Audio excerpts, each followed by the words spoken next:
नमस्ते पेरेंट्स। आज का हमारा टॉपिक है, अगर मेरा बच्चा मेल्टडाउन्स थ्रो करता रहेगा, मेरा बच्चा बहुत ही इरिटेबल होके रोता रहेगा, कंटिन्यूसली रोता रहेगा, जहाँ पे मुझे खुद को ही नहीं समझ में आ रहा है, अरे मैं इसको डील कैसे करूँ। तो आप सब पेरेंट्स के लिए ये वीडियो है। Okay, so now let's understand कि बच्चे क्यों रोते हैं और इसका हमें कैसे सोल्यूशंस फाइंड आउट करना है। जब बच्चे को ऑटिज्म या ADHD रहता है तो बहुत हद तक उसकी इंसिडेंटल लर्निंग एब्सेंट रहती है। उसे समझ में नहीं आता है कि वो एक्सप्रेस कैसे करे। सो एक एक स्टेप वाइज हम लोग देखने वाले हैं कि कौन से सिचुएशंस में आप कैसे क्या क्या सॉल्यूशंस फाइंड आउट करोगे। Hello friends, my name is doctor Madhuri Tergure and I am a leading homeopath for autism and ADHD। पिछले 18 सालों से मैं होम्योपैथी से ऑटिज्म और ADHD बच्चों का ट्रीटमेंट करते आ रही हूँ। सो एक एग्जाम्पल दूंगी मैं कि एक बच्चा था जो बाकी के वक्त बहुत अच्छा रहता था। उसको अगर हम लोग थिएटर में लेके जाते हैं तो इमीडिएटली है ना बहुत सारा मेल्टडाउन स्टार्ट हो जाता था। एकदम अचानक से डर जाना, बहुत ऐसे हाथ पैर कांपने लगते थे उसके। Then he never used to enjoy theatre. अभी ये सब सिचुएशन में देखो, ऑलवेज कोई भी मेल्टडाउन आता रहेगा, आपको समझना है कि बच्चा किस वजह से कर रहा है। We have to understand the child. कोई भी ट्रीटमेंट होम्योपैथी में ये सबके लिए सेम फॉर्मूला रहेगा ऐसा नहीं रहता है। It will be always individualise.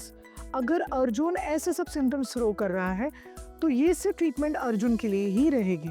Okay, सो मैंने ये नोटिस किया कि ये बच्चा बहुत हद तक अच्छा था, वर्बल बच्चा ये बच्चा, बट उसकी मम्मी कभी भी इसको फोर्स करती कि नहीं हम लोग थिएटर में आज बैठेंगे। Okay, the thing was that कि ये सब चीज़ों में वो कंफर्टेबल बिल्कुल भी नहीं था। ओके, अंधेरा होता था, यहाँ पे उसकी सेफ्टी के ऊपर सवाल आता था। बच्चा डर रहा था कि आई एम नॉट सेफ, ये जो मुझे स्पेस चाहिए वो नहीं मिल रहा है। So the first thing is always give that safety and space to your child.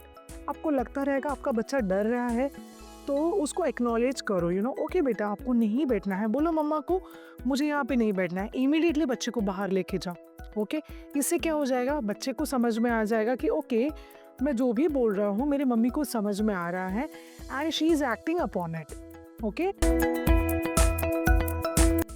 Second part is कि वी ओवर रिएक्ट। एग्जाम्पल, अगर एक बच्चे ने, हमारे बच्चों ने एक अंडा फोड़ दिया तो इंडियन मदर्स कैसे करती हैं कि अरे क्या है, अभी तो मैंने साफ करके रखा था, तूने क्यों फोड़ा।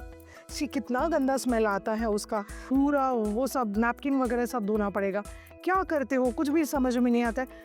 This is our reaction. Okay, we always overreact to some petty things.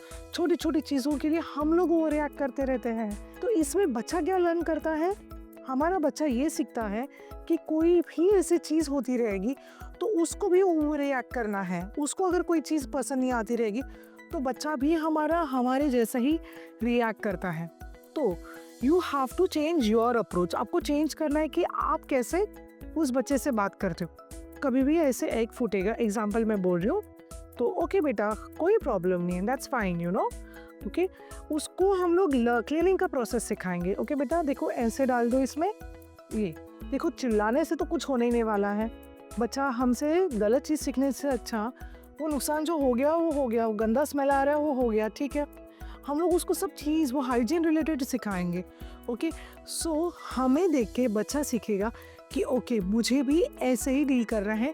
कोई भी चीज़ मेरे सामने आती रहेगी, कोई भी चीज़ में मैं पैनिक करता रहूँगा, कोई भी गलत चीज़ आती रहेगी इसमें, तो I should be reacting in this way.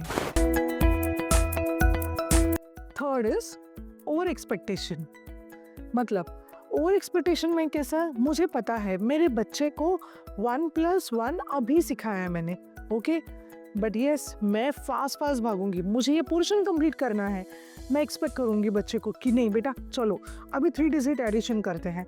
Okay, 1+1 अभी जस्ट सीखा है बच्चे ने, उसको थोड़ा सा टाइम तो दे दो प्रोसेस करने के लिए। हर एक बच्चे का अलग अलग स्पीड रहता है। ओके, तो उसको समझ में आना चाहिए कि ओके नहीं मेरा ये स्पीड बहुत कम है, मुझे एक इजीली समझ दे दो।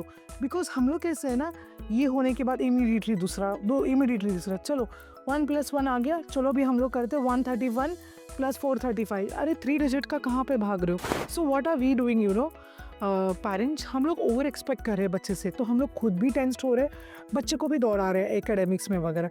ये तो सिर्फ मैंने एक एक्सपेक्टेशन बताया आपको, ओके। सो पेरेंट्स एक्सपेक्टेशंस रखो, बट 1 से फर्स्ट लेवल आ रहा है बच्चे को, ओके ये लेवल स्ट्रॉन्ग हो जाने दो, देन धीरे धीरे सेकेंड लेवल पे जाओ, ट्रांजिशन मोड पे जाओ। 1 लेवल पे है तो 1.25 पे जाओ, 1.5 पे जाओ, then 1.75 पे जाओ, and then it will be second step. So always achieve those baby steps के ऊपर जाओ आप। देखो छोटे छोटे टारगेट्स हमारा बच्चा कवर अप कर रहा है क्या। Fourth point is try to understand your child, okay. बहुत बार ऐसा हो जाता है बच्चा कोई चीज़ से गुजर रहा है, यू नो, और हम लोग भी बहुत एंक्शस हो जाते हैं। एग्जाम्पल, बच्चे को नहीं समझ में आ रहा है, मेहमान इतने सारे घर पे है तो उसको नहीं पसंद आ रहा है, इतने सारे लोग घर पे आ गए, and he is just flapping his hand, बहुत सारा ऐसा खुद को रॉकिंग कर रहा है, ओके। सो मैं उससे ये एक्सपेक्टेशंस नहीं रखूँगी, सो मैं वर्कअप करूँगी, ओके मेरे बच्चे को ऐसा फील हो रहा है ना, तो मैं उससे बात करूँगी, ओके बेटा कोई प्रॉब्लम नहीं है, you feel in that way, चलेगा बेटा, चलो मुझे मतलब एंशियस नहीं होना है बेटा, कोई नहीं, चलो। And just create that environment जहाँ पे यू नो ही अंडरस्टैंड कि मेरी मम्मा को सब समझ में आ रहा है कि मैं किस दौर से गुजार रहा हूँ। कि जब आप ऐसे एंशियस मोड से है ना, कोई भी चीज़ हमारा बच्चा गलत करता है ना, तो हम लोग कभी भी काम नहीं रहते, हम लोग देखो ऐसे ही रहते हैं, क्यों किया, कैसे किया, ऐसे कर देंगे, इतने सारे मेहमान आए थे तुम ऐसे करोगे, ऐसे दिखाओगे। क्या हमने सिखाया है हमारे बच्चों को कि कैसा वो उसका यू नो रेगुलेशन अच्छे ढंग तक रखेगा? उसको रेगुलेट करने के लिए हम लोग ने सिखाया है कि अभी तक नहीं, बिकॉज हमको खुद को ही नहीं आ रहा है कि उसे हम कैसे सिखाएंगे। ओके पेरेंट्स, तो यहाँ पे एंग्जाइटी, बच्चे को एंशियस नहीं करके हमारी एंग्जाइटी लेवल पे हम काम रखेंगे। Let's be very calm and you know बहुत highly patient parents, you know patience के साथ, धैर्यता के साथ काम करेंगे हम। गिव देम चॉइसेस, बच्चे को ना चॉइसेस दे दो। बहुत बार ये हो जाता है कि हम लोग ट्रांजिशन के लिए जाते हैं, इन द सेंस कि बच्चे को स्कूल जाना पसंद नहीं है, ठीक है, और हर वक्त मैं उसको स्कूल में भेजती हूँ तो बच्चा रोने लग जाता है। ओके, तो मैं क्या करूँगी, मैं हमेशा उसको ट्रांजिशन के ऊपर रखूँगी, एज इट मैं विजुअल स्केड्यूल दिखाऊँगी। बेटा बहुत एक अच्छा ब्रेकफास्ट बनाऊँगी उसके लिए, देखो बेटा ये तुम्हें पोहे पसंद है बेटा, चलो पोहे खाएंगे, उसके बाद में स्कूल में जाएंगे, फिर अगेन स्कूल के बाद हम लोग क्या करेंगे, हम लोग आइसक्रीम खाएंगे। सो ये धीरे धीरे आप ट्रांजिशन करेंगे, ठीक है। आपको ऐसा लगता है कि बच्चे को ये XYZ चीज़ पसंद नहीं है, तो ऑलवेज गिव देम चॉइसेस। बेटा मैथ्स करेंगे हम लोग कि इंग्लिश करेंगे? इफ़ यू फील कि बेटा मैथ्स करने से थोड़ा सा एंग्शियस हो रहा है, तो let's offer English, okay. So English करने के बाद then will do maths, okay. बहुत बहुत धीरे धीरे लेवल अप करोगे आप, तो ओके बच्चे को समझ के करोगे। Always give them choices, let them decide what they want, you know उनको क्या चाहिए ये उनको डिसाइड करने दो, ठीक है। 7th is always use a visual schedule. मेरे बच्चों को बात करने के लिए नहीं आता रहेगा, तभी आप विजुअल स्केड्यूल यूज करना है। अगर आपके बच्चे को बात करने आ रहा है तो go for a parallel talk, जो उसको महसूस हो रहा है। हम लोग ये कोशिश करेंगे जो भी हो रहा है ना, ही विल डिस्क्राइब इट। जैसे थिएटर में वो लड़का डर रहा था ना, तो मम्मा ऐसे बोलेगी कि मम्मा मुझे थिएटर में पसंद नहीं है, अंधेरा है ना सब जगह, डर लग रहा है। आप अपने बच्चे के लेवल के हिसाब से उसको इमोशंस अपने एक्सप्रेस करने के लिए कहो। बहुत बार हो जाता है कि बच्चों को बहुत सारा सेंसरी ओवरलोड हो जाता है, उसके वजह से उनमें मेल्टडाउन दिखाई देते हैं। तो पेरेंट्स आपको अपने OT के साथ, आपको जो अपने ट्रीटिंग डॉक्टर है उनके साथ वर्कअप करना है सेंसरी प्रोसेसिंग डिसऑर्डर के लिए, और वो जो भी है सेंसरी इंटीग्रेशन के लिए, ओके।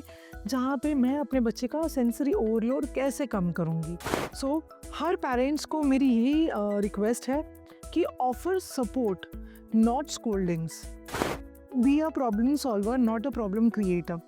क्योंकि हमारा बच्चा जब भी एंशियस हो जाता है वो कुछ भी नहीं सीखेगा। बच्चा कभी सीखेगा जब वो बहुत काम और कंपोज रहेगा। वो काम और कंपोज कैसे बनेगा, हमें देख के। सो दैट्स व्हाट पेरेंट्स, बच्चे को मेल्टडाउन्स कम करने के लिए हमें भी बहुत हद तक खुद के ऊपर काम करना पड़ेगा। आई होप ये वीडियो ने बहुत कुछ हेल्प किया रहेगा आपको। अगर आपको कुछ भी डाउट्स रहते रहेंगे, please send me in the comment section. Thank you.